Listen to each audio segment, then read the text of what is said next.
শিক্ষার্থীরা আসসালামু আলাইকুম। আশা করি যে যেখানে আছো সুস্থ আছো এবং নিরাপদে আছো। তো আজকের ক্লাসটি অনার্স প্রথম বর্ষের ছাত্রদের জন্য। প্রিয় ছাত্ররা, তোমরা জানো যে এখন করোনার যে সেকেন্ড ওয়েভ বা সেকেন্ড যে ঢেউ সেটি চলছে। তো তোমরা সবাই সাবধানে থাকবে এবং স্বাস্থ্যবিধি মেনে চলবে। তোমরা ভয় পাবে না এবং সাহসিকতার সহিত বিষয়টি মোকাবেলা করবে। তো আমি তোমাদের যে কোর্সটি নিয়ে থাকি সেটি হলো ইন্ট্রোডাকশন টু জুলজি। আজকের কোর্স কোড হলো ACZ101। তো তোমরা সবাই আমাকে চিনো, তারপরও আমি আমার পরিচয় দিচ্ছি। আমি মাহমুদা খাতুন, সহকারী অধ্যাপক, প্রাণীবিদ্যা বিভাগ, ঢাকা কলেজ, ঢাকা।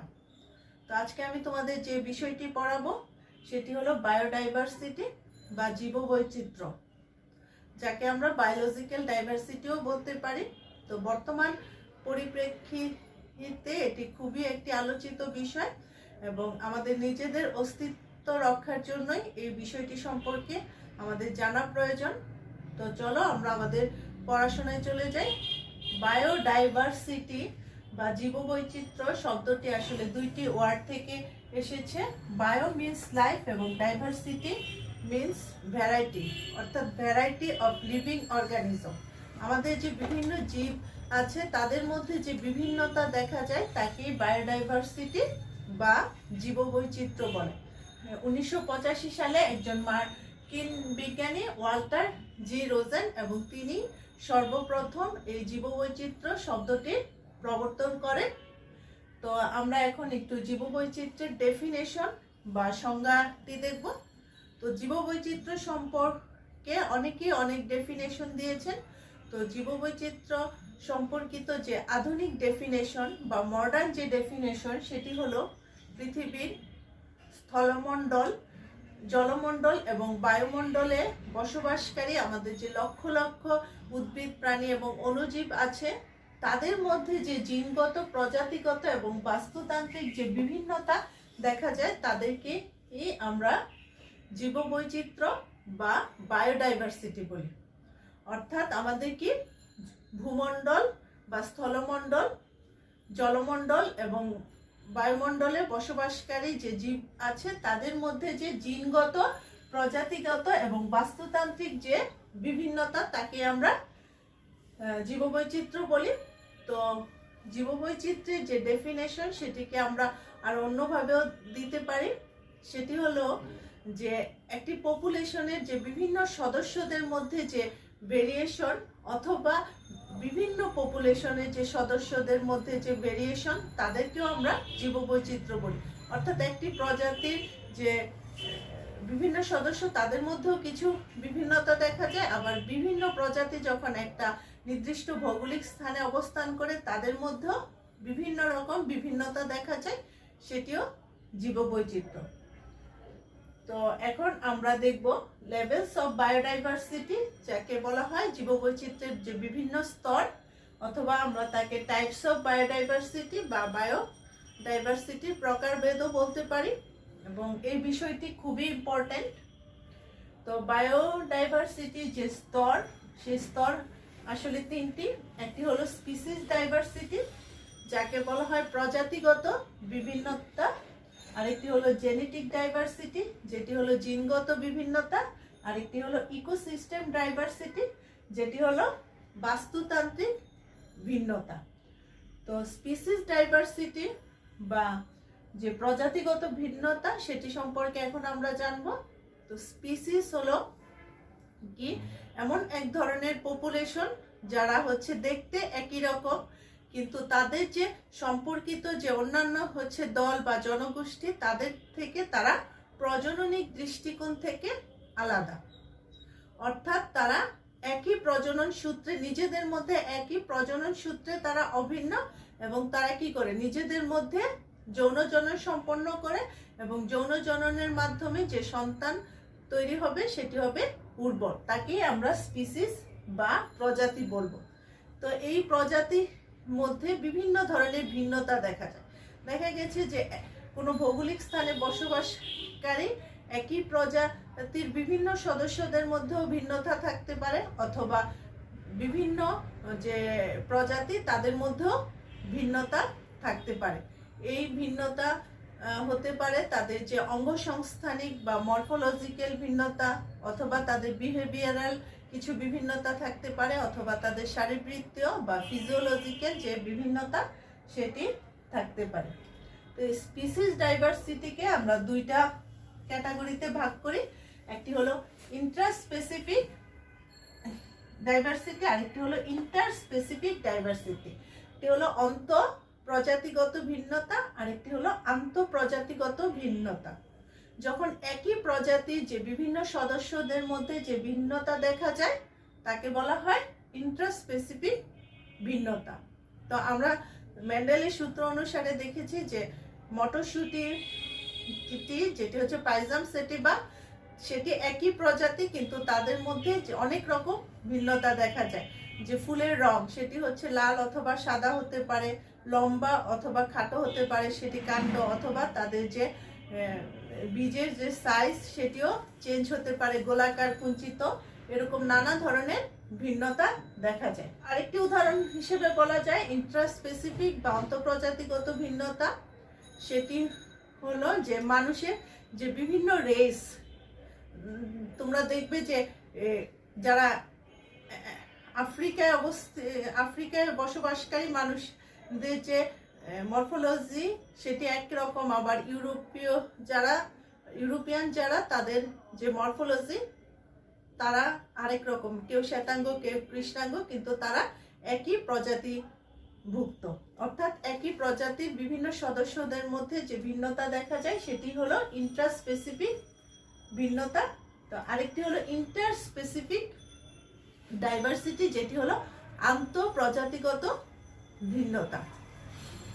সেটি হলো বিভিন্ন যে প্রজাতির সদস্যের মধ্যে যে বিভিন্নতা সেটি হলো ইন্টারস্পেসিফিক বিভিন্নতা।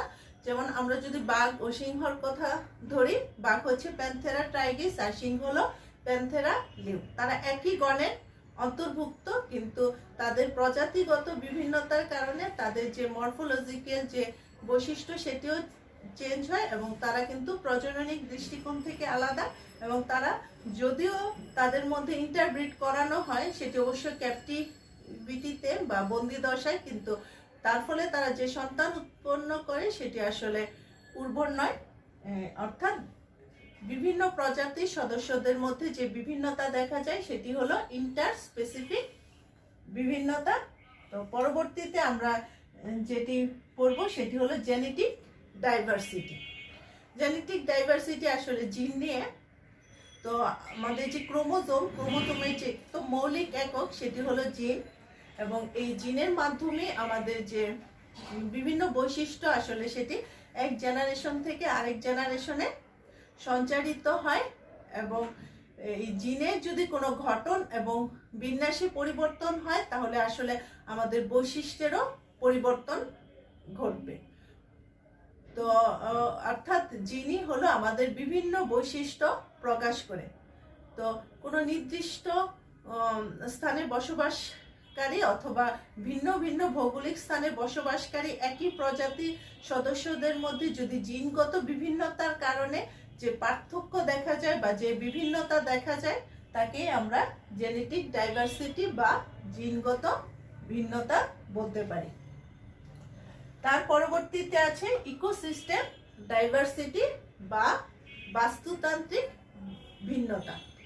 তো দেখা গেছে যে আমাদের যে এই বিশাল পৃথিবীর যে বাস্তুতন্ত্র এক এক জায়গায় এক এক রকম। কোথাও হচ্ছে মরুভূমি, কোথাও দেখবে ফরেস্ট, কোথাও রেইন ফরেস্ট, কোথাও সমতল ভূমি, কোথাও অতিরিক্ত ঠান্ডা বা তুন্দ্রা অঞ্চল, এবং এক এক এলাকার যে ভৌগোলিক যে বৈশিষ্ট্য এবং সেটি বিভিন্ন রকম, এবং তাদের যে অ্যাবায়োটিক ফ্যাক্টর বা যেটি হলো অজীবজ উপাদানের কারণে তাদের যে জীবজ উপাদান সেটি বিভিন্ন দেখা যায়। অর্থাৎ সেই ভৌগোলিক পরিবেশে খাপ খাওয়ানোর জন্য যে বিভিন্ন ধরনের জীবের মধ্যে যে বিভিন্নতা দেখা যায় বা যে মরফোলজিক্যাল বা শারীরবৃত্তীয় যে পরিবর্তন সাধিত হয় সেটি হলো আসলে ইকোসিস্টেম ডাইভার্সিটি বা বাস্তুতান্ত্রিক ভিন্নতা। তো এই যে ইকোসিস্টেম যে ডাইভার্সিটি, সেটিকে আবার আমরা তিনটা ভাগে ভাগ করতে পারি। একটি হলো আলফা ডাইভার্সিটি, আরেকটি হলো বিটা ডাইভার্সিটি, আরেকটি হলো গামা ডাইভার্সিটি। আলফা ডাইভার্সিটি হলো একটি নির্দিষ্ট ভৌগোলিক অঞ্চলে বসবাসরত বিভিন্ন প্রজাতি সমূহের মধ্যে যে বিভিন্নতা বা বিভিন্ন জীবের মধ্যে যে বিভিন্নতা, সেটিকে বলা হয় আলফা ডাইভার্সিটি। তো বিটা ডাইভার্সিটি হলো যে কোনো নির্দিষ্ট তো ভৌগোলিক অঞ্চল আছে, তার যে সংলগ্ন বা পাশাপাশি অবস্থিত যে ভৌগোলিক অঞ্চলের যে প্রাণী সমূহের মধ্যে যে বিভিন্নতা, অর্থাৎ পাশাপাশি অবস্থিত দুইটি ভৌগোলিক অঞ্চলের যে বিভিন্ন জীবের মধ্যে যে বিভিন্নতা, সেটি হলো বিটা ডাইভার্সিটি। আর গামা ডাইভার্সিটি হলো একটি বৃহৎ ভৌগোলিক অঞ্চলে অবস্থিত ভিন্ন ভিন্ন পরিবেশে অবস্থিত যে বিভিন্নতা, ধরো একটি বৃহৎ ভৌগোলিক অঞ্চল, সে তার মধ্যে বিভিন্ন ধরনের যে বাস্তুতান্ত্রিক বিভিন্নতা থাকতে পারে, কোথাও মরুভূমি, কোথাও তুন্দ্রা অঞ্চল, কোথাও সমতল ভূমি, তাদের মধ্যে যে বিভিন্নতা সেটি হলো গামা ডাইভার্সিটি। এখন আমরা জীববৈচিত্র্যের গুরুত্ব বা ইম্পর্টেন্স অফ বায়োডাইভার্সিটি সম্পর্কে জানবো, এবং এটি জানা আসলেই আমাদের দরকার। তো আমরা কয়েকটা ক্যাটাগরাইজে ভাগ করতে পারি। তো প্রথমেই আমরা দেখি মূল্যবান প্রাকৃতিক সম্পদ বা ভ্যালুয়েবল ন্যাচারাল রিসোর্স। মানুষ তাদের খাদ্য, বস্ত্র, বাসস্থান, জ্বালানি বা অন্যান্য যে দ্রব্য সামগ্রী, সেটি আসলে বিভিন্ন জীব থেকে সংগ্রহ করে এবং তার গুরুত্ব অপরিসীম। আমরা আসলে খাদ্যের জন্য সবসময় হচ্ছে উদ্ভিদ এবং প্রাণীর উপর নির্ভরশীল। আমাদের যে আমিষ জাতীয় খাদ্য, সেটিও হচ্ছে মেনলি হচ্ছে বিভিন্ন ধরনের প্রাণী থেকে আসে, এবং আমরা বিভিন্ন উদ্ভিদ থেকে আমাদের বিভিন্ন খাদ্যশস্য উৎপাদন করি, এবং আমাদের জীবন রক্ষার জন্য দরকারি বিভিন্ন যে ঔষধ, সেটিও বিভিন্ন ধরনের উদ্ভিদ এবং মেনলি বিভিন্ন ধরনের অণুজীব থেকে সংগ্রহ করা হয়। তো আমরা দেখলাম যে আমাদের জীববৈচিত্র্য আমাদের মূল্যবান যে প্রাকৃতিক সম্পদ, সেটি হিসেবে কাজ করে। তো জেনেটিক সম্পদ বা জেনেটিক রিসোর্স, জেনেটিক্সের যে উন্নতি সাধনের সাথে সাথে আসলে আমরা বিভিন্ন ধরনের যে ওয়াইল্ড বা যেগুলো বুনো প্রজাতি, সেগুলোকে বিভিন্ন ধরনের জিন ম্যানিপুলেশনের মাধ্যমে বিভিন্ন ধরনের যে ভ্যারাইটি বা জাত উৎপন্ন করছি, বিভিন্ন ধরনের রোগ প্রতিরোধী ফসল উৎপাদন করতে পারছি, তারপর উচ্চ ফলনশীল ফসল উৎপাদন করতে পারছি, এবং আমরা দেখছি যে আমাদের যে জীববৈচিত্র্য, সেটি একটি জেনেটিক রিসোর্স হিসেবেও কাজ করছে। বাস্তুতান্ত্রিক যে সাম্যাবস্থা বা ইকোলজিক্যাল ব্যালেন্স, যে কোনো একটি যে ভৌগোলিক অঞ্চল বা যে ইকোসিস্টেম, সেই ইকোসিস্টেম থেকে যদি একটি বা দুইটি জীববৈচিত্র্য যদি হারিয়েও যায় বা বিলুপ্ত হয়ে যায়, তাহলে আসলে সেই যে জীববৈচিত্র্য বা ইকোসিস্টেমটি আসলে ধ্বংস হয়ে যায় না। তখন সেই ইকোসিস্টেমে যদি জীববৈচিত্র্যের যদি ভান্ডার থাকে বা জীববৈচিত্র্য যদি অনেক পরিমাণে থাকে, তাহলে অন্য একটি জীব বা অন্য যে প্রজাতি, সেটি সেই যে তার যে গ্যাপটা সেটি পূরণ করে, তখন তারা খাদ্য এবং খাদক হিসেবেও ব্যবহার হতে পারে। ফলে খাদ্য এবং খাদক হিসেবে ব্যবহৃত হয়, এবং ব্যবহৃত হওয়ার মাধ্যমে যে ইকোসিস্টেমের যে পুষ্টি চক্র এবং খাদ্য চক্রের যে ধারাবাহিকতা বা শক্তি প্রবাহের যে ধারাবাহিকতা, সেটি অক্ষুণ্ণ রাখে, এবং সেই বাস্তুতন্ত্র বা ইকোসিস্টেমটি বিপর্যয়ের হাত থেকে রক্ষা পায়। সেজন্য আসলে জীববৈচিত্র্যের গুরুত্ব অপরিসীম। তো যেটি নৈতিক গুরুত্ব বা যাকে আমরা ইথিক্যাল ভ্যালু বলতে পারি, আসলে যে এই যে হচ্ছে আমাদের পৃথিবীতে অবস্থিত কোনো প্রাণীকেই অবহেলা করা উচিত না। যেমন বিষধর সাপকে আমরা দেখলেই মারতে চাই, আসলে সেটি সঠিক নয়। যে বিষধর সাপ থেকেও আমরা মূল্যবান ওষুধ তৈরি করতে পারি, বা যে ফসল ধ্বংসকারী ইঁদুর, সেটিও আমাদের কাজে লাগে। অর্থাৎ প্রত্যেকটা প্রাণীরই কি যে পৃথিবীতে বসবাসের অধিকার আছে, এবং তাদের এই যে সংরক্ষিত যে সম্পদ, সেই সম্পদ ভোগেরও অধিকার রয়েছে, এবং তাদেরকে আমাদেরকে অবশ্যই গুরুত্ব সহকারে দেখতে হবে, এবং তাদেরকে প্রতিপালন করাই আমাদের নৈতিক দায়িত্ব। আরেকটি হচ্ছে নান্দনিক গুরুত্ব বা অ্যাস্থেটিক ভ্যালু। যে বা প্রজাতি হলো কি আমাদের যে সৃষ্টিকর্তার এক অপূর্ব সৃষ্টি, এবং মানুষ এগুলা দিয়ে আসলে সহজেই বিমোহিত হয়। মানুষ আসলে যে নিজে যে যে আত্মতৃপ্তির জন্যই দেখা গেছে বিভিন্ন ধরনের ফিশিং করে, মাছ ধরে, পাখি শিকার করে, তারপরে বিভিন্ন জায়গায় ঘুরতে যায়, যে জায়গার হচ্ছে জীববৈচিত্র্য আলাদা, আসলে এটি আসলে নান্দনিক যে গুরুত্ব সেটি বহন করে। এছাড়া জীববৈচিত্র্যের যে গুরুত্ব সেটি তো আসলে অনেক, সেটি বলে শেষ করা যাবে না। যেমন যে হচ্ছে সিম জাতীয় উদ্ভিদ বা লিগুমিনেসি যে ফ্যামিলির যে হচ্ছে উদ্ভিদ, তারা আসলে পরিবেশ থেকে যে নাইট্রোজেন হচ্ছে সংবন্ধন করে।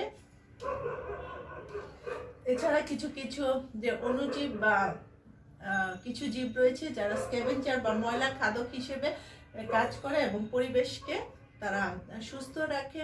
এছাড়া কিছু যে হচ্ছে আমাদের উদ্ভিদ আছে, তারা মূলের মাধ্যমে হচ্ছে কি প্রসাধনের মাধ্যমে যে পানি, সেই পানিটা আবার পরিবেশে ফিরিয়ে দেয়, ফলে যে পরিবেশে যে পানির যে সাম্যতা সেটিও সঠিক থাকে, বৃষ্টিপাত আর্দ্রতা বজায় রাখে।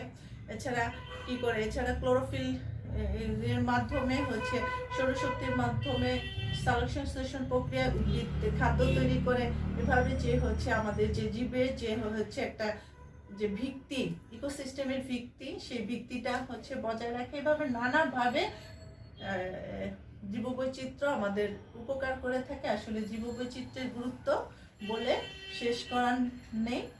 তো এই হলো আমাদের জীববৈচিত্র্যের গুরুত্ব। এখন আমরা দেখব যে জীববৈচিত্র্য হ্রাসের যে কারণসমূহ, সেই কারণসমূহ আসলে হচ্ছে দিন দিন যতই যাচ্ছে আমাদের যে জীববৈচিত্র্য, সেই জীববৈচিত্র্য নানাভাবে ধ্বংস হচ্ছে, এবং ধ্বংস হওয়ার পিছনে কিছু কারণ রয়েছে। যে কারণগুলোকে আমরা দুই ভাগে ভাগ করতে পারি, একটি হলো প্রাকৃতিক কারণ এবং মনুষ্য সৃষ্ট যে কারণ। তো প্রাকৃতিক কারণগুলোর মধ্যে রয়েছে আগ্নেয়গিরির অগ্নুৎপাত আছে, ভূমিকম্প, বন্যা, খরা ও দাবানল, ঘূর্ণিঝড়। আসলে এই যে ঘটনাগুলো ঘটার পরে আসলে বিভিন্ন প্রাণী নানাভাবে ধ্বংস হয়, যে তাদের আবাসস্থল অনেক সময় ধ্বংস হয়ে যায়, বা সরাসরিও এইসব যে প্রাকৃতিক দুর্যোগ, সেই প্রাকৃতিক দুর্যোগে অনেক প্রাণী মারা যায়। এছাড়া আরেকটি কারণ আছে হিমবাহ বা গ্লেসিয়েশন।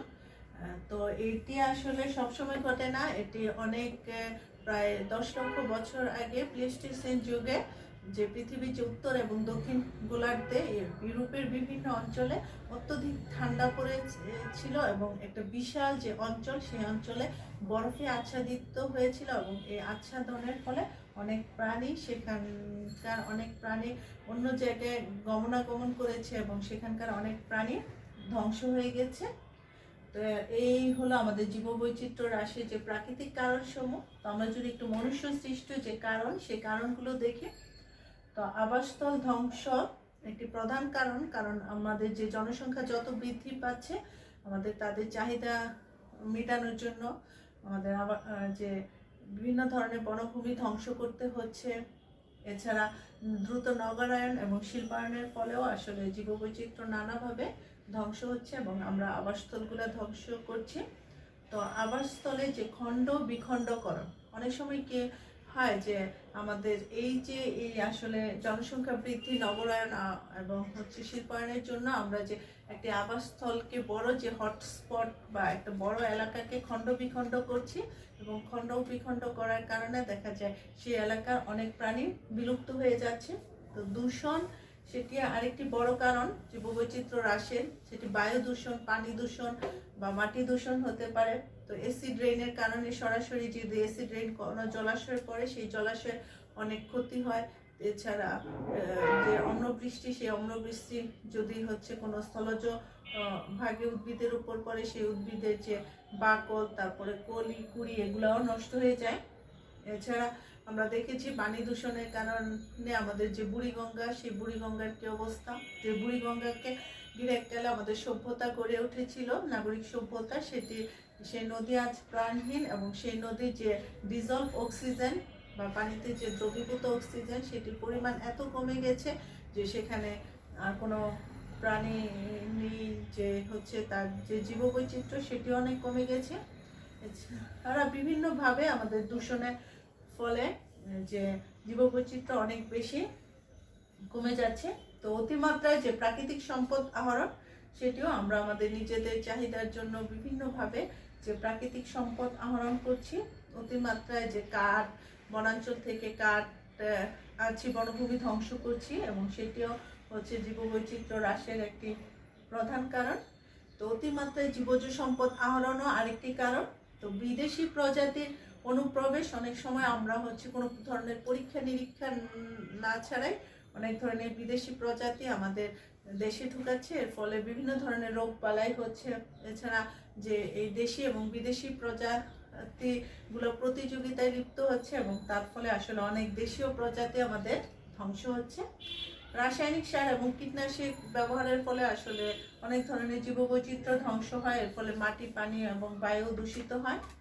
আরেকটি হলো অপরিকল্পিত যে অবকাঠামো নির্মাণ। আমরা বিভিন্ন অপরিকল্পিতভাবে বিভিন্ন ধরনের বাঁধ, তারপর শিল্প কারখানা, আবাসস্থল নির্মাণ করছি, এবং এর ফলেও আমাদের জীববৈচিত্র্য হ্রাস পাচ্ছে এবং তাদের যে আবাসস্থল সেটি ধ্বংস হচ্ছে। এছাড়া সর্বোপরি যে আমাদের অজ্ঞতা, জীববৈচিত্র্য সম্পর্কে যে অজ্ঞতা, সেই অজ্ঞতার কারণেও হচ্ছে আসলে জীববৈচিত্র্য অনেকখানি হ্রাস পাচ্ছে। তো এখন আমরা যে জীববৈচিত্র্যের যে সংরক্ষণ, সেই সংরক্ষণ সম্পর্কে করব, যেটিকে বলা হয় কনজারভেশন অফ বায়োডাইভার্সিটি। তো আমরা যে হারে জীববৈচিত্র্য ধ্বংস করছি, এবং এখন আমাদের যে সময় এসেছে জীববৈচিত্র্যগুলোকে সংরক্ষণ করা। তো জীববৈচিত্র্য যে সংরক্ষণ সেটি হচ্ছে একটি ধারাবাহিক প্রক্রিয়া, সুদীর্ঘ প্রক্রিয়া। এটা আসলে একদিনে হবে না, যেখানে বিজ্ঞানসম্মত পদ্ধতিতে যে জীবের যে পরীক্ষিত ব্যবহার এবং সুষ্ঠু যে রক্ষণাবেক্ষণ সেটি নিশ্চিত করা হয়। এ প্রক্রিয়ায় সুপরিকল্পিতভাবে প্রাকৃতিক সম্পদের বিজ্ঞান ভিত্তিক ব্যবহার করা হয়, এবং তাদের হচ্ছে কি অপচয় এবং ক্ষয়রোধ করা হয়। তো জীববৈচিত্র্যের সংরক্ষণ মূলত 5টা স্টেপে করা হয়। তো এই 5টা যে স্টেপ, সেটি হলো আমাদের যে সম্পদ জীববৈচিত্র্য, সেটি যথার্থ পরিচর্যা করতে হবে, তার মূল্যায়ন করতে হবে, তারপর তার রক্ষণাবেক্ষণ করতে হবে, পুনরুদ্ধার করতে হবে, আরেকটি হলো পুনর্স্থাপন করতে হবে। তো এখানে একটি গুরুত্বপূর্ণ বিষয় হলো হটস্পট কি। হটস্পট বলতে আসলে এরকম একটি জায়গা বা এলাকাকে বোঝায় যেখানে জীববৈচিত্র্যের আসলে প্রাচুর্যতা বা প্রাচুর্য অনেক বেশি, তাকেই বলা হয় হটস্পট। তো জীববৈচিত্র্য সংরক্ষণ আমরা প্রধানত দুইভাবে করতে পারি। একটিকে বলা হয় ইনসিটু কনজারভেশন, আর একটি হলো এক্সিটু কনজারভেশন। ইন মানে ভিতরে, এক্স মানে বাইরে। ইনসিটু কনজারভেশন হলো কোনো যে জীব বা কোনো জীববৈচিত্র্য তার নির্দিষ্ট যে নিজের যে পরিবেশ, সেই পরিবেশে রেখে যখন তার সংরক্ষণ করা হয় তাকে বলা হয় ইনসিটু কনজারভেশন। তো ইনসিটু কনজারভেশনের মধ্যে রয়েছে জাতীয় উদ্যান, অভয়ারণ্য, eco park, safari park, game reserve, জলাভূমি, সংরক্ষিত বন, আরো অনেক রয়েছে। প্রথমেই দেখব জাতীয় উদ্যান কি। তো জাতীয় উদ্যানকে বলা হয় ন্যাশনাল পার্ক, যা জীববৈচিত্র্য সংরক্ষণের জন্য স্থাপিত একটি সংরক্ষিত তো এলাকা। তো একটি সুনির্দিষ্ট চিহ্নিত এবং যে সুরক্ষিত যে ন্যাশনাল যে ল্যান্ডস্কেপ, সেই ল্যান্ডস্কেপকে জাতীয় উদ্যান বলা হয়। তো বাংলাদেশে বেশ কিছু জাতীয় উদ্যান রয়েছে, তার মধ্যে রয়েছে মধুপুর এবং ভাওয়াল জাতীয় উদ্যান, লাউয়াছড়া জাতীয় উদ্যান, হিমছড়ি জাতীয় উদ্যান, রামসাগর জাতীয় উদ্যান। তো পরবর্তীতে রয়েছে অভয়ারণ্য, যাকে আমরা স্যাংচুয়ারিও বলে থাকি। তো অভয়ারণ্যের যে সংজ্ঞা, সেটি অবশ্য 1974 সালে যে বাংলাদেশের যে বন্যপ্রাণী সংরক্ষিত আইন, সে আইন অনুযায়ী সংজ্ঞাটি হলো এরকম: অভয়ারণ্য হলো এমন এক ধরনের সংরক্ষিত এলাকা যেখানে বন্যপ্রাণী শিকার করা নিষিদ্ধ এবং বন্যপ্রাণী গুলি করা বা ফাঁদ পেতে ধরাও বেআইনি। তো বাংলাদেশে বেশ অনেকগুলা অভয়ারণ্য রয়েছে, তার মধ্যে চরপুকরি মুকরি বন্যপ্রাণী অভয়ারণ্য, তারপরে পাবলাখালী বন্য প্রাণী অভয়ারণ্য, তারপরে আছে চুনাতি বন্যপ্রাণী অভয়ারণ্য, আরো অনেক রয়েছে। এছাড়া আমরা যে শুধু বন্যপ্রাণী সংরক্ষণের জন্যই অভয়ারণ্য ইউজ করা হবে তা নয়, মাছের যে সংরক্ষণ, সেই সংরক্ষণের জন্য অনেক ক্ষেত্রে বিভিন্ন নদীকেও অভয়ারণ্য হিসেবে ঘোষণা করা হয়, এবং সেটি আসলে বিশেষ বিশেষ সময়ের জন্য করা হয়ে থাকে। পরবর্তীতে রয়েছে ইকো পার্ক, যাকে আমরা ইকোলজিক্যাল পার্কও বলে থাকি। তো ইকো পার্ক হলো এমন একটি যে প্রাকৃতিক যে শোভামণ্ডিত অঞ্চল, যেখানে পর্যটকরা প্রকৃতিক যে বান্ধব পরিবেশে যে নান্দনিক সৌন্দর্য উপভোগ করবে এবং সেই সাথে সেই এলাকার যে জীববৈচিত্র্য সেটিও সংরক্ষিত হবে। তো বাংলাদেশে বিভিন্ন ধরনের কয়েকটি ইকো পার্ক রয়েছে, তার মধ্যে আছে Sitakunda eco park, Madhutila eco park, Madhabkunda eco park, তারপরে আছে বাঁশখালী ইকো পার্ক। তো পরবর্তীতে আছে সাফারি পার্ক। সাফারি পার্কে হয়তো তোমরা অনেকেই গিয়েছো। তো সাফারি পার্ক হলো এমন একটি জায়গা যেখানে দেশি বিদেশি বিভিন্ন ধরনের যে বন্যপ্রাণী সেটি ন্যূনতম প্রাকৃতিক পরিবেশে রক্ষিত অবস্থায় থেকে বংশবৃদ্ধির সুযোগ পাবে এবং উন্মুক্ত অবস্থায় বিচরণ করবে।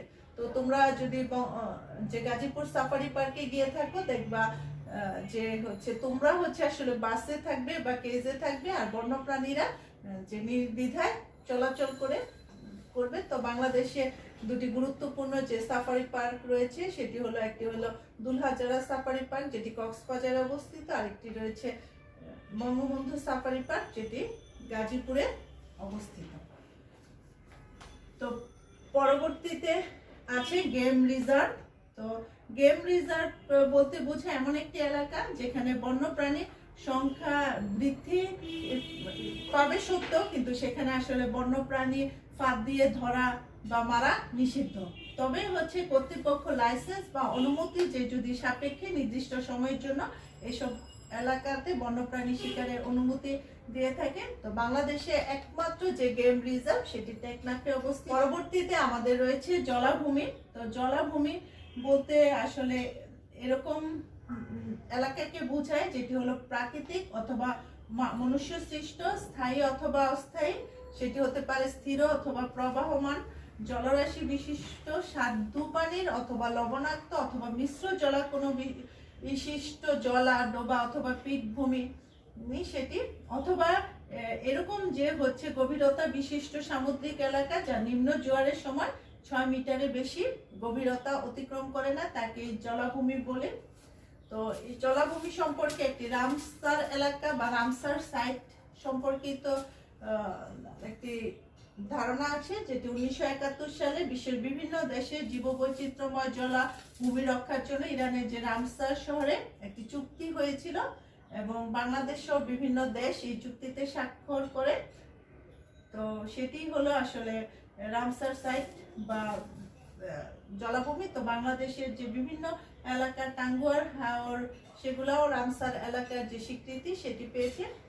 পরবর্তীতে রয়েছে সংরক্ষিত বন বা রিজার্ভ ফরেস্ট, সেটি হলো জীববৈচিত্র্য, প্রাকৃতিক সম্পদ এবং এর যে সংশ্লিষ্ট যে অন্যান্য যে সম্পদ, সেই সম্পদকে বৈধভাবে অথবা অন্য কোনো কার্যকর উপায়ে সুষ্ঠুভাবে সংরক্ষণ ও ব্যবস্থার জন্য মাধ্যমে বিশেষভাবে নিয়োজিত কোনো ভূমি বা সম্পদ বা উভয় এলাকাকে সংরক্ষিত করাটাই সংরক্ষিত বন।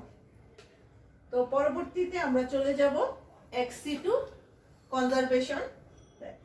এক্সিটু কনজারভেশন হলো যে কোনো প্রাণী বা জীববৈচিত্র্য, প্রাণী বা উদ্ভিদকে তার যে নির্দিষ্ট যে বাসস্থান, সেই বাসস্থান থেকে বাইরে এনে প্রতিপালন করাকেই বলা হয় এক্সিটু কনজারভেশন। তো এক্সিটু কনজারভেশনে রয়েছে বোটানিক্যাল গার্ডেন।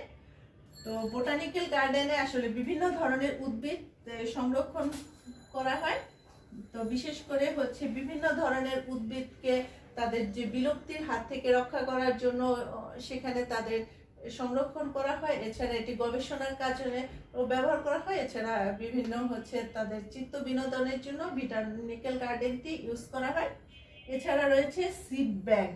সিড ব্যাংক হলো উদ্ভিদ প্রজাতি সংরক্ষণ করার একটি সহজতর উপায়, কারণ সিড ব্যাংক অল্প জায়গায় স্বল্প পরিশ্রমে এবং অল্প খরচে অনেক ধরনের যে প্রজাতি সেটিকে ধরে রাখা যায়।